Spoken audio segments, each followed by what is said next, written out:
Okay, so dis 'n bietjie van 'n storie agter so 'n telefoon.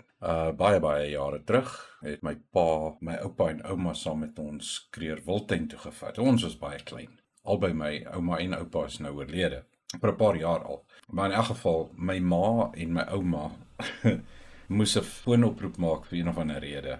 En daar was een van hierdie klassiek ou telefoonhokkies. En een van die fone was daar binne. En my pa het hulle afgeneem. Somewhere is die video nog. Ek sal hom uitgrou, dan sal hom inlink met die ene. Maar dit gaan lank vat om hom te kry. So ja. In 'n geval, hulle staan daar en ons kan sien op die video, hulle is heeltemal verlore.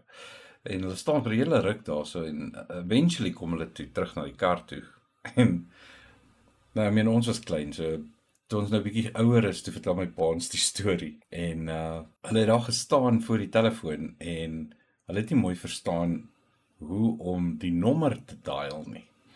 En die slinger aan die kant het hulle toe gevat en hom die hoeveelheid keer gedraai van die nommer, soos 535, dan het hulle die slinger gedraai 5 keer, dan bietjie gewag, dan 3 keer, dan weer 5 keer. En die persoon aan die ander kant sê, "Wag, wat maak julle? Stop. Jy moet net die ding een keer draai en dan praat jy met my en dan sal ek jou connect na die nommer wat jy soek." Nou, wat vir my snaaks is mense wat suppose om groter geword het in daai tyd, wat die nommer asseblief tipe telefoon bestaan, vir julle wat nie weet wie nommer asseblief is nie. Hulle moes groot geword het in daai tyd.